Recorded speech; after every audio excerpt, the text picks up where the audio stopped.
On June 19th, we are hosting the Ending the Epidemic, a local and public health policy webinar from 2 p.m. to 3 p.m. And on June 26th, we will also host another webinar, Nonprofits and Advocacy, again at 2 p.m. Eastern Standard Time. You can register for both events at uchaps.org/events. Again, as I mentioned before, we are hosting two initiatives on June 21st to 27th, National HIV Testing Week and Lead Local Engagement Advocacy Day. So stay tuned for that. And we are going to actually have a lot of community partners who are participating in this event. If you want to know more about these two initiatives, visit nhtwus.org. A few housekeeping notes. If you're welcome to use the audio connection on your computer or dial in. The call-in number and webinar ID was provided when you first logged in. We've asked our presenters to keep their presentations brief, so we have quite a bit of time for discussion and questions and answers. But given the number of participants on the webinar, we're going to ask that you submit your questions to our presenters using the Q&A function. Q&A is to the right of the menu bar on your Zoom window. If you don't see it, it will be under the More icon on the right-hand side of the menu bar. The Urban Coalition for HIV/AIDS Prevention Services is a partnership of community members and health department representatives from the urban jurisdictions most heavily impacted by HIV/AIDS. UCHAPS member jurisdictions are among the epicenters of the urban HIV/AIDS epidemic and are often at the forefront of piloting new intervention strategies. I would like to take time to introduce our speakers. First, we have Chelsea D. Yarborough. She's the manager of Young Women of Color Programs for Advocates for Youth. And we also have Adalphie Johnson, the director of programs director at SMYAL. I would like for each of them to take the time to introduce themselves and tell you a little bit more about what they do. Chelsea, will you be able to start for us? Sure. Hi, everyone. My name is Chelsea Yarborough. My pronouns are she, her, hers. And as was mentioned, I'm the manager of Young Women of Color Programs at Advocates for Youth. I've been engaged in youth serving organizations ever since I was in college. And then once I graduated, I just continued it as an extension of work that I'm interested in for my career path. So now what I do at Advocates for Youth is I directly manage our Young Women of Color for Reproductive Justice Leadership Council and Collective, which is a group of young women of color organizing around issues of reproductive justice across the country. Thank you, Chelsea. And Adalphie, can you just give us a little bit of knowledge about what you do? Sure. So I'm Adalphie Johnson. I use she, her pronouns, and I am the director of programs at SMYAL. I have been engaged in youth development and youth work for a little over 10 years now, and definitely been engaged in the work with wanting to be a part of the change that I needed to see in the community. So a lot of the work that we do sits around SMYAL is with youth empowerment, youth engagement. We have after school programming that we offer. We have the Youth Leadership Council. We provide scholarship awards for out LGBTQ high school seniors going to pursue further education. And we also spend a lot of time in, capacity building and ensuring that those individuals that have touch points and communications with young people, whether it's school administrators helping young people to build GSAs, but they're all individuals who are culturally competent on how to support young people and engage young people in a way where young people are able to make choices about their decisions versus adults making all the decisions for them. Thank you so much to both of you for sharing that information. I have gone ahead and give Chelsea the control, and we're going to start our presentation today. Okay. Sorry, give me, Martinez, could you actually give me control of the screen back? Thank you. You're very welcome. Okay.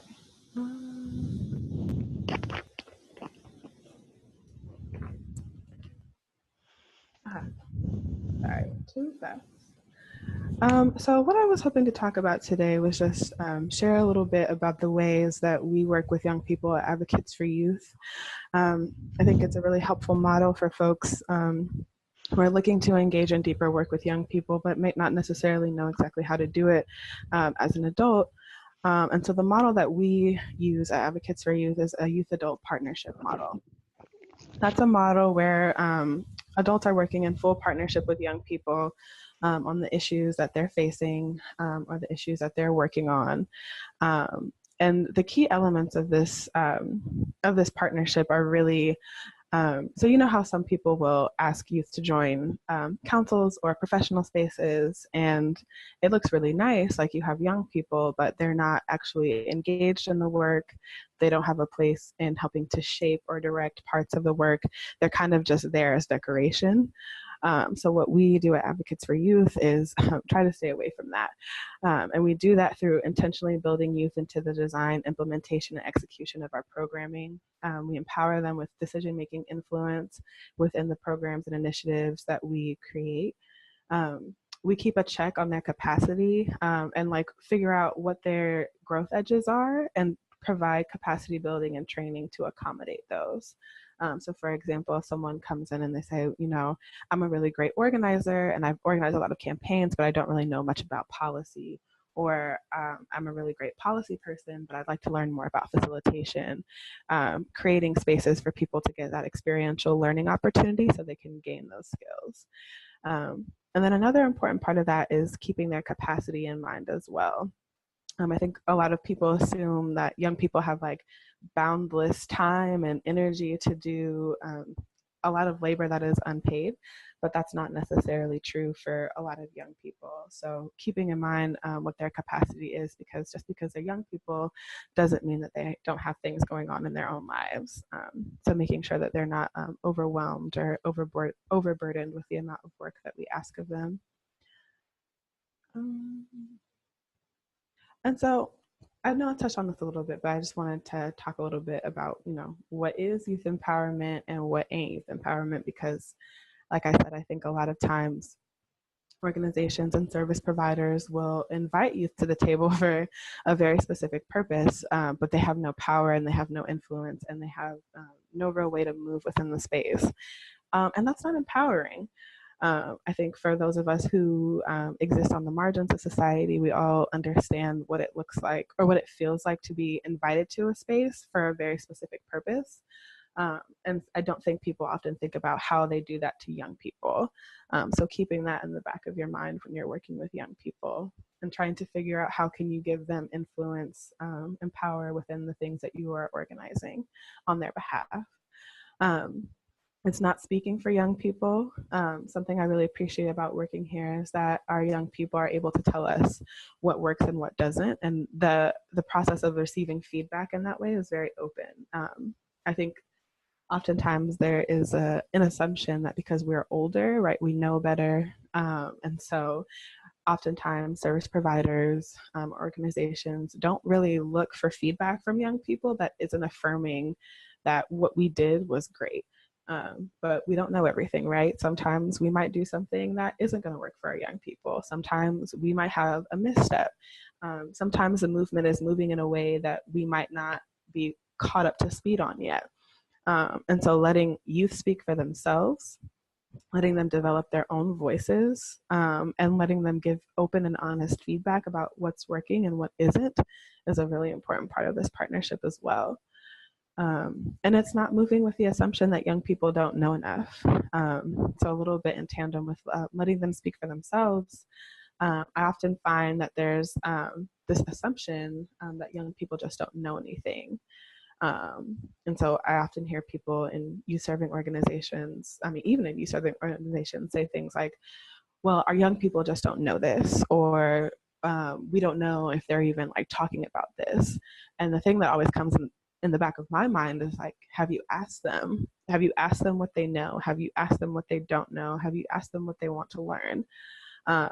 So a bit about the giving them the space to be open and honest with feedback also gives them the space to be open and honest about what they want to learn, instead of us as adults sort of making the decisions for them and assuming that they don't know anything. I think a youth-adult partnership is really most fruitful when you as an adult can give agency and trust to your young person.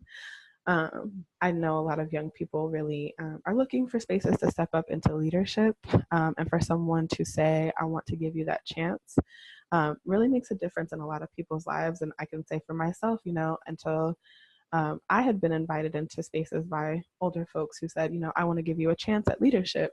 That was the first time I really stepped into leadership and saw myself as someone who could do this.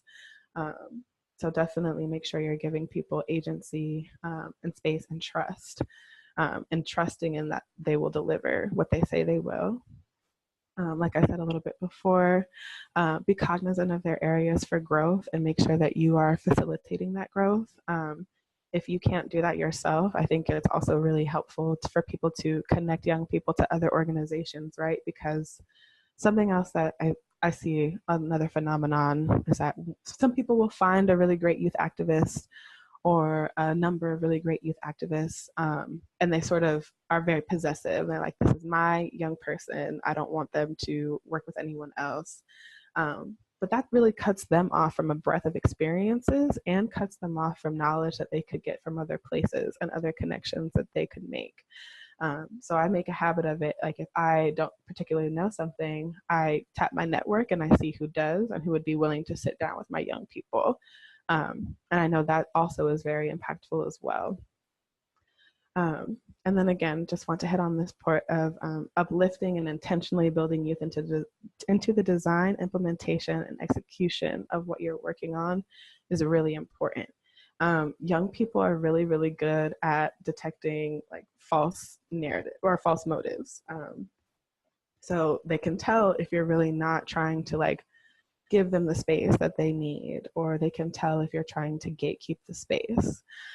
So be very intentional about the ways that you build them into the design. For example, we held a youth conference every year called the Urban Retreat for our youth activists. And one way that we build them into the design of the conference is by having a youth advisory board who can tell us what worked at last Urban Retreat, what didn't work at last Urban Retreat, what are some things you'd like to see, what are some things over the year within movement that you've noticed that you think we should talk about. And we also give them space to submit their own workshops that they've developed, right? So making sure that at every step of the way, as we build this conference that is for them, that they are included in the implementation and execution and design of every portion of it, which is really impactful for them.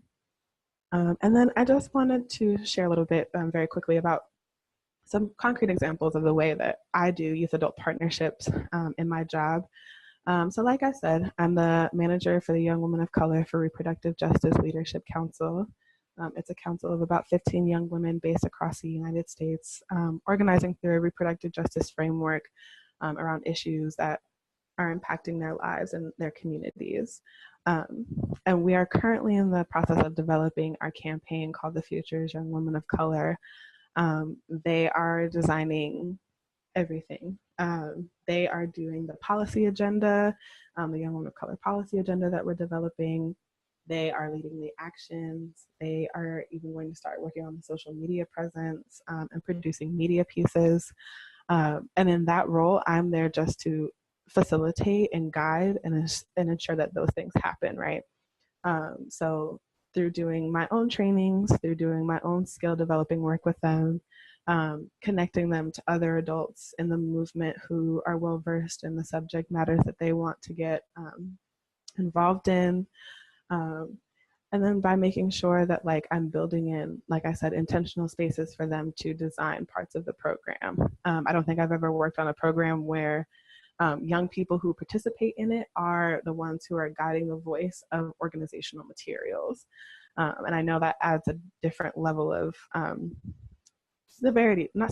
gravity to it, and a different level of engagement that they have. So that is something that folks could definitely replicate. And then for National Youth HIV and AIDS Awareness Day, I also manage our National Youth HIV and AIDS Awareness Day Youth Ambassadors. And this is a program where young people work with us for about the course of a month or so to plan an event around NIAID. But this Bill of Rights that you see on your screen before you is another piece of like advocates materials that was developed in partnership with youth. So when we noticed that there was a really large gap in the national HIV and AIDS strategy around addressing what youth need, we polled our youth activists and said, what do you need when it comes to the battle against HIV and AIDS? Like, what are the things that you need in order to access care? What are the things that you need in order to live safely? What are the things that you need in order to live freely? And from those conversations, we developed this Bill of Rights.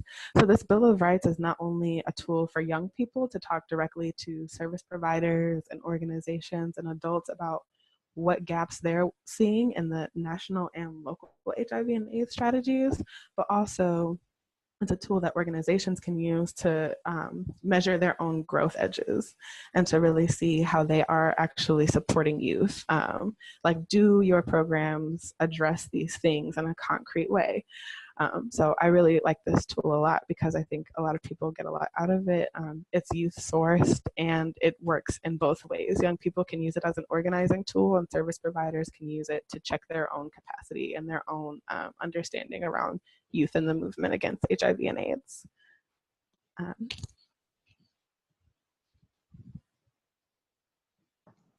Okay. Thank you so much, Chelsea, for the very helpful and very useful information and tools for supporting our youth. So now I'm going to turn it over to Adalphie to go ahead with her portion of the presentation. Awesome. Thank you so much, Martinez. So we're going to start here.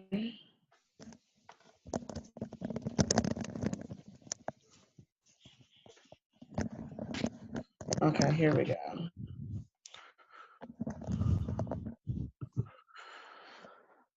Martinez, can you provide permission for me to control the mouse or the slides? Sure, 1 second.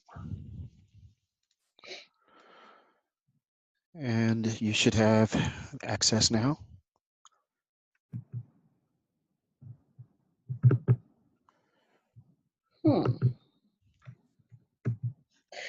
There we go. Awesome. So a little bit about SMYAL and who we are. As stated earlier, so we are a youth serving organization that supports specifically LGBTQ youth in being able to create movements and empower themselves within the community. So there was a previous slide, and this presentation is doing some more weird things right now, but we're just going to roll with it, that really talked about a quote that one of our young persons had shared out in some work that we did, and talking about specifically what does it mean to mobilize within a community, and what does it mean to have a voice of youth mobilizing within the communities. One of the pieces that we definitely try to look at in the work that we do is checking at the front door. And Chelsea had really spoke to that about this adultism piece, right? So oftentimes adults come into the work with their own mindset of this is how things are going to be done. This is how I want it to be done. Young people are really not quite sure on what they need to do or how they need to do it. But really understanding and realizing that we need to check those pieces within ourselves and really allow for young people to create these spaces and this autonomy for them to be able to move in the way that they need to. So one of the ways that we do that at SMYAL is we have adopted this I do, we do, you do model. And so essentially what it means is there's something that we as the adults or the staff persons in this space do. And then we then bring into partnership with the young people and we do this thing together. Now, of course, always taking into consideration whatever programming that we offer or things that we do, we always like to have and always encourage a youth voice and a youth perspective, because there might be things that we see that needs to be done, but the young people are like, no, that's not really how it needs to be done, or that's not a priority for us. So always being able to check those pieces. And then, so as we move from the we do, where we're working together to complete these tasks, then after that, we should move to the you do model. And that's where the young people should be willing and able to complete the task, whether it's budgeting, whether it's designing campaigns for within their schools, whether it's designing campaigns and different movement strategies for the community, whether it's the young people telling us what things that we need to do as an agency to ensure that we are a youth-driven, youth-led organization. So that's one particular model that we use. We also have youth fellows. And so with our youth fellows, it provides opportunities for up to 4 youth per year to receive a paid internship. And through that paid internship, they have the opportunity to work with all of our departments within our organization. So they spend a little bit of time with development, they spend some time with communications, they spend time with the programs department, which is the largest department that we have. And then they also have time to spend with operations. And during this time that they spend with them, they're able to learn which each department is responsible for and how that creates this larger vision and mission that we're to live by as an organization. So for some young people, they get with development and they say, oh, I really am interested in fundraising. I never knew that that was something that I was able to do. And so this is where they bid. Too often young people, especially within the LGBTQ community, are not afforded opportunities to be able to work and show up in a place that's comfortable for them, right? So when we talk about individuals on the margins of society and what it means to show up in a way that's comfortable versus in the way that someone tells you that you have to, they might not be presenting your best self or who you are. So providing those opportunities are super important for our youth. And in addition to those pieces, and this slide really is not working for me, Martinez, but it's completely okay. So in addition to other things that we do and why it's super important when we think about movements and putting young people on the forefront of these pieces is oftentimes young people desire to take ownership. They just need to be given permission to do so. And allowing for adults to provide young people with the permission to be on the forefront of these movements also enables for them to develop their leadership skills. You know, one of the things that young people always often have said is adults will come to them and they would say, oh, we have these wonderful ideas. This is something that you should do. But then the young people are like, yeah, they did that back then. That's just not where we are now. So helping them to realize where they need to be and where we need to take a back seat when it comes to youth movements. Thank you, Martinez. When it comes to youth movements and allowing young people to take the forefront, they have the wherewithal, they have the skills. We just need to support them in a way that they need to be supported.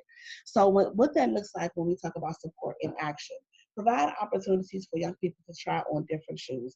Allow for them to sit in development meetings and budget meetings and allow for them to shadow us and go with you when you are doing presentations or workshops.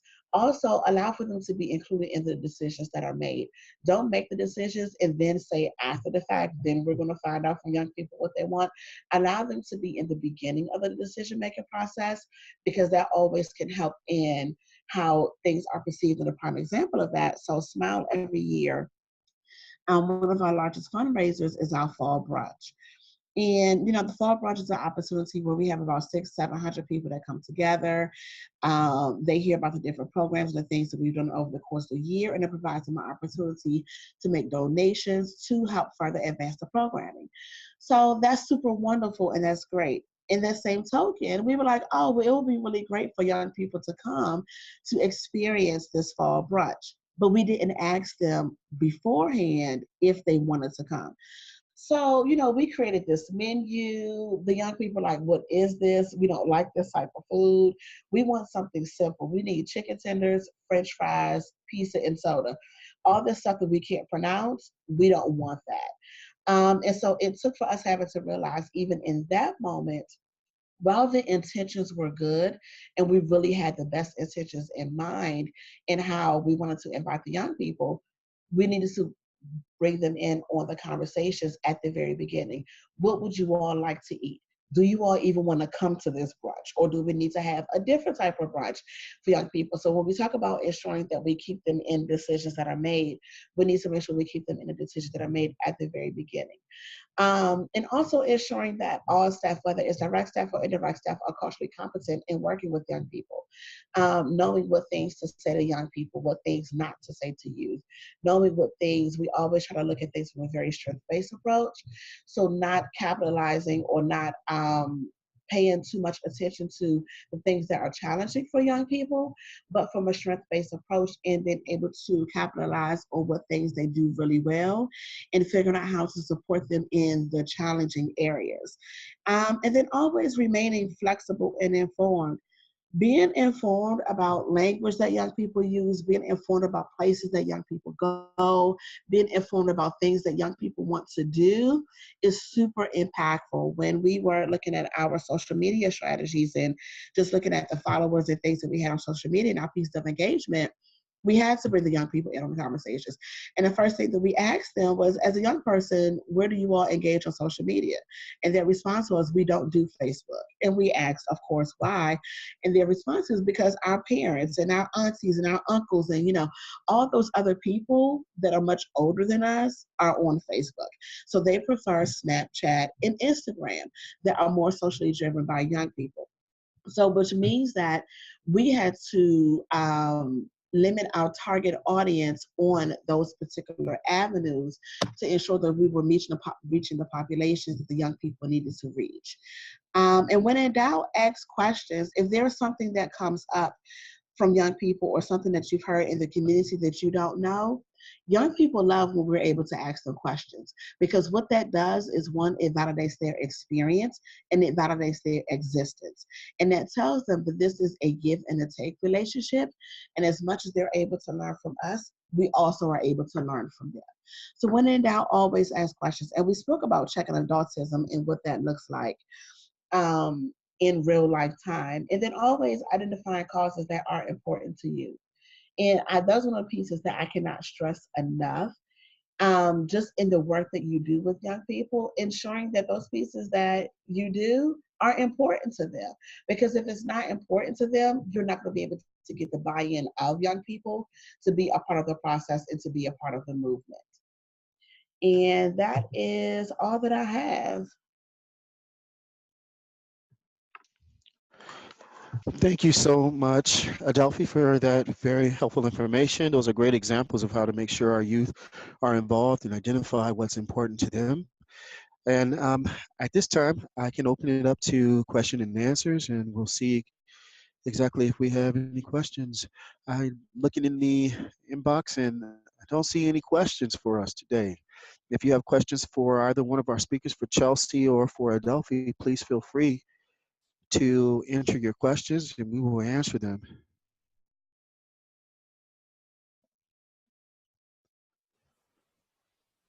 Okay. Adalphie, Chelsea, doesn't look like we have any questions right now. Is there any other pointers that you wanted to? Okay. Yeah, so the only thing, thank you, Martinez. The only other thing that I will add is, in this work that we do, it oftentimes can be very challenging and it can be emotionally and mentally taxing on individuals. So even as much as an advocate as each and every one of us are that are on this webinar, it's always important to practice good self-care and knowing when you need to take a step back just to recharge and to rejuvenate yourself so that you can step back into the work and be the best self that you possibly can be, not only for yourself, but also for those that you're serving in the community. Awesome. And I did have some questions for you both. What are some common pitfalls that youth advocates experience? How should they avoid them?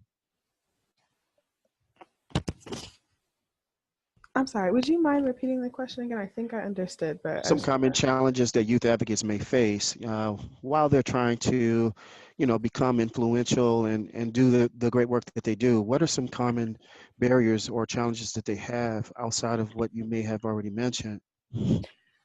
Yeah, so from my experience, just from the work that I've done and also my own experience as a youth organizer turned into grown-up organizer, a lot of, well, let me back up. What I've seen in a lot of organizations is the assumption that all of our young people are well-resourced and taken care of.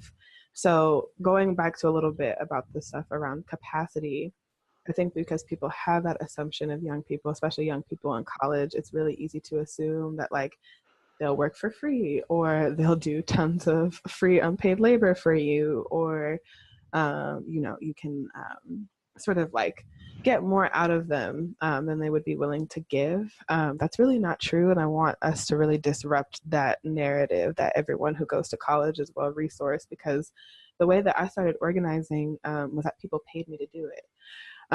It's something that I love to do. I love movement and I love movement work, but there's also a very real reality that like I had bills when I was in college that I had to pay. A lot of our young people, as we've talked a little bit about, are on the margins of society. A lot of them are housing insecure. A lot of them are queer. A lot of them are Black. A lot of them are people of color. And they're impacted in pretty unique ways. So I would just suggest that anytime you can pay people for the work that they're doing, like paying people is the ideal, but if you're not able to pay them with money, pay them with something else. Maybe it's like you send out a care package just to say like, I appreciate the work that you did. Or it's like providing meals, or maybe like gas cards, something that can lessen the cost or the expenses of getting to a place. Especially if you are having some sort of like a large convening, I think that we could spend our convening money better. You know what I mean? We could make sure that all of our young people have breakfast, lunch, and dinner. We could make sure that people have a place to stay when they come to these trainings. We could make sure that you know, people's needs are really being met, because just because you step into a social justice space doesn't mean the way the world impacts you stops happening.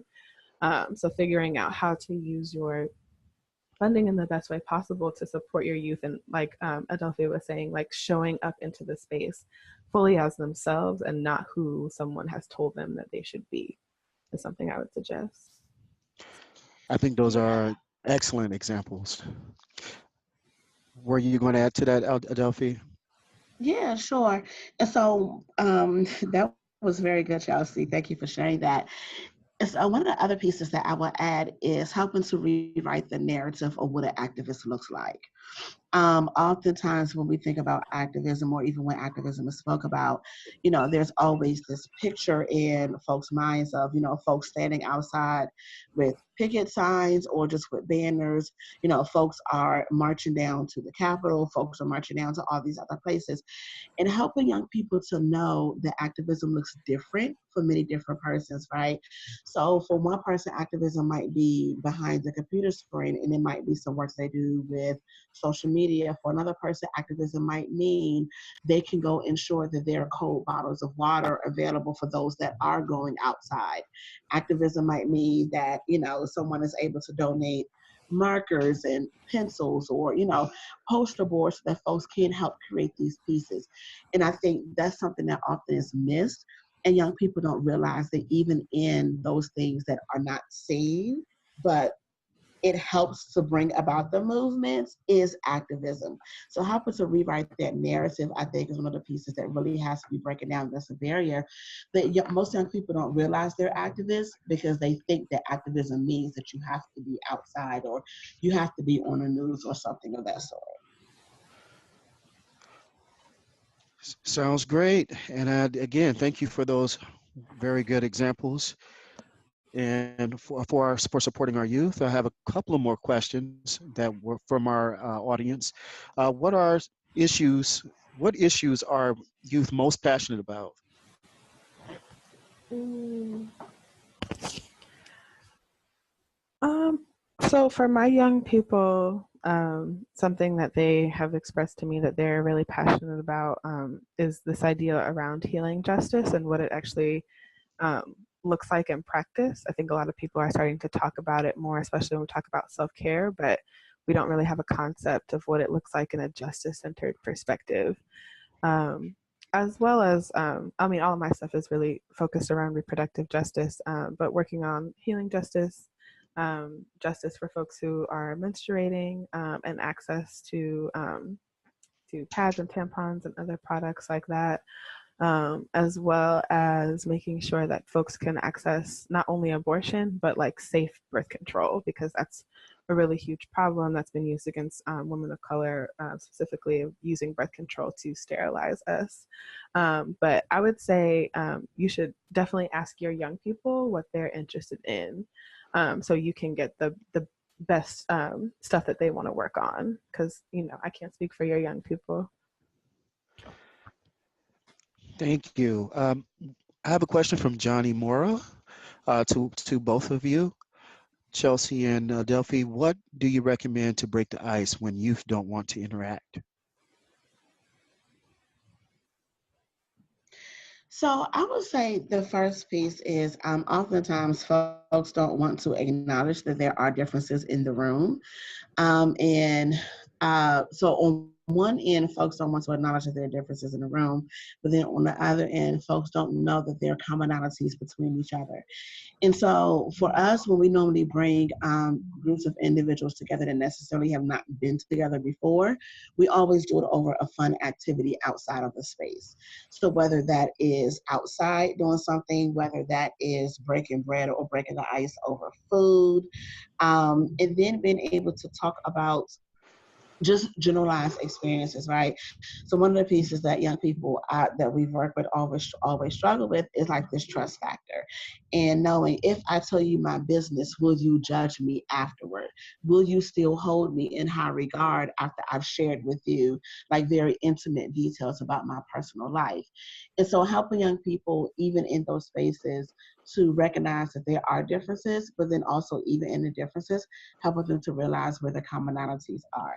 And then we're very intentional about creating spaces where we encourage differences, but we also encourage in the same token that you have to be respectful of other individuals. And know that it takes time. It's not going to happen in the first encounter. Be gentle with yourself and be gentle with the other youth as well.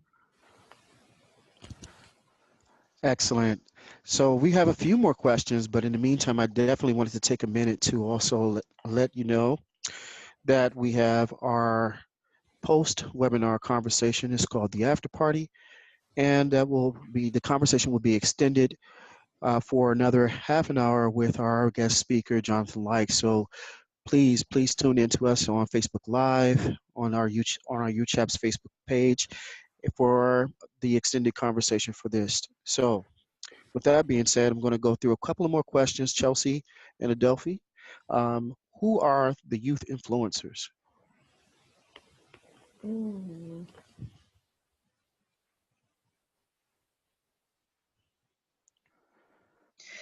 That's a really good question. And it's I smiled and exhaled, and I think Chelsea did too. um, at the same time. So there are a lot of youth influences, right? So depending upon what level of engagement you want to speak to it about. So I would say at SMYAL, some young people that you talk to, they will say that they're influenced by the people that work at our organization. SMYAL is one of the very few orgs that we support young people, specifically LGBTQ folk, and I would say 100% of our staff are somewhere on the queer spectrum, which is very different for a lot of organizations, and I would say out and on the queer spectrum, right? Because for a lot of young people, they are challenged with seeing themselves past 18 or 19 even, and seeing themselves like actual productive members of society, working and thriving with their whole complete queer identities. The individuals for March for Our Lives, when they came and did the march here, our young people were very influenced by those that were leading the march, and those individuals, those young people that were directly impacted by that. We also can look at, they are influenced by music and, a couple of different things. That just influence them, and just depending upon where they are and in that space. And for some of our young people, they are still trying to figure out who influences them and in what they do. But one of the general consistencies that I have gotten from young people is they often gather their influence from people that are unapologetically them, in whatever capacity that looks like and in whatever intersections those are, but those people that are them and that are unapologetic about that. Mm-hmm. And I would add just really quickly, I think for a lot of my young people, they do a lot of stuff around the digital space. So in some ways, they are their own influencers. Like a lot of my young people are internet famous. It's like interesting to see how that pans out. Um, but I think the digital space is a really important space where people have been able to see themselves reflected back as something that is, as someone who is not someone to be ashamed of, right? So with the advent of Facebook and Instagram, Snapchat, all of these apps and configurations that really allow you to tell a story about yourself.